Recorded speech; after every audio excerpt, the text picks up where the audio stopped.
Witoy. That, by the way, is how you would say welcome back in Upper Sorbian. Now, in our last video, we talked about how Lusatia is divided into two areas, Upper and Lower Lusatia, with Upper Lusatia being mostly in the modern German state of Saxony and Lower Lusatia being mostly in the modern German state of Brandenburg. The Wends who chose to immigrate from Lusatia to Texas came for a variety of reasons, and the most important of these reasons were a desire to preserve their culture and language and a desire to be able to practice their Lutheran faith without interference from the government. But what exactly does that mean? Now, to get to the bottom of all of this, we're going to have to go way back to way before the Wends even thought of coming to Texas in 1517.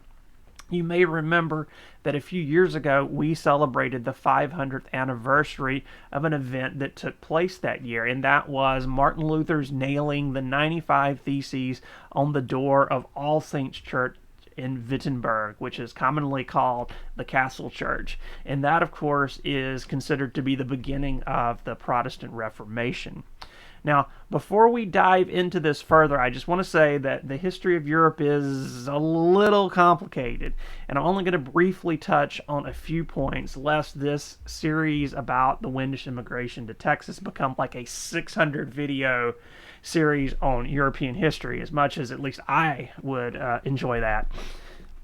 Now, when Luther nailed his theses to the door of the church in Wittenberg, most of Lusatia is part of what is called the lands of the Bohemian Crown. And the lands of the Bohemian Crown are in turn part of the much larger Holy Roman Empire, which is one of the major political forces in Europe for a long time. These lands were Slavic, and the Wends, even though they're not self-governing, at least at that point, are part of those lands. And in modern-day Poland and the Czech Republic are also a part of these lands. Now, Wittenberg at the time is part of Saxony, which was also part of the Holy Roman Empire. Now, the ruler of Saxony is one of several rulers in the Holy Roman Empire, territories in the Holy Roman Empire, who have the right to cast a vote when a new emperor is elected. Now, the Holy Roman Empire, as you can sort of see by the fact that their emperor is elected, is not quite like what you might think of an empire. The emperor doesn't have absolute authority over everything. It's actually kind of a loosely organized group of hundreds of territories. Some of them are very tiny. Some of them report directly to the emperor, and some of them are subservient to other territories. And the emperor has to keep all of these rulers happy to have any sort of power. Well, going back to these lands of the Bohemian Crown, they are right next door to Saxony. And specifically the Lusatias are there. So it happens that there are a number of Wendish students from Lusatia that travel to Saxony to the newly established University of Wittenberg to study. And there they come into contact with Luther and his ideas, and they bring them back to Lusatia. And accordingly, it's not very long before the ideas of the Reformation spread to Lusatia as well. Well, a little over 100 years after the beginning of the Reformation, a religious civil war breaks out in the Holy Roman Empire, largely between the Catholics and, we're going to say, the not Catholics. And we call that the 30 Years' War because, well, it lasts 30 years.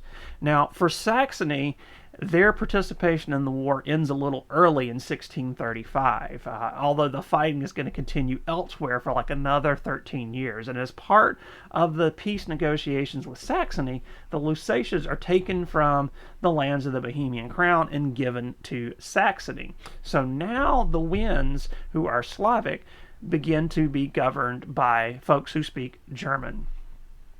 For another 162 years, the population of Saxony is primarily Lutheran, and its elector ruler is as well. But that changes in 1897. Elector Frederick Augustus III converts to Catholicism. He wants to become the King of Poland as well, and he can't do that if he's not a Catholic, so he very conveniently converts.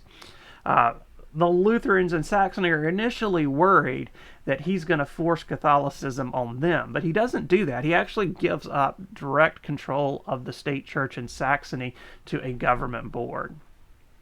Well, going back to 1648, the end of that 30 Years' War that we talked about, that religious civil war, it also marks the beginning of the end, in a sense, for the Holy Roman Empire, although it doesn't actually end until 1806, and that's when the last Holy Roman Emperor, Francis II, his forces are defeated by Napoleon.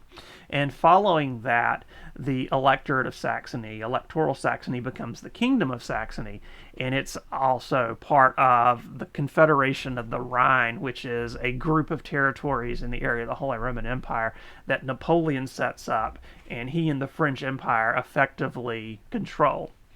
That only lasts for about 7 more years, and the Confederation then gets dissolved in 1813 as Napoleon's political fortunes begin to decline after his ill-advised invasion of Russia the previous year in 1812.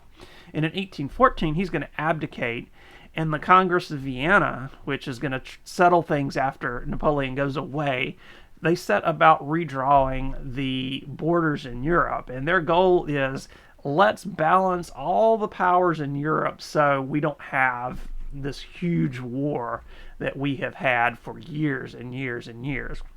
Well, during this process, about half of the Kingdom of Saxony, including Lower Lusatia, is awarded to the Kingdom of Prussia a little to the north. That's how the Lusatias end up being divided between Prussia and Saxony. In Saxony, the population is largely Lutheran, but their king is Catholic. But in Prussia, also heavily Lutheran, but their king is neither Catholic or Lutheran. And that's an interesting situation that we'll discuss a little more in our next installment. Y'all have a great day.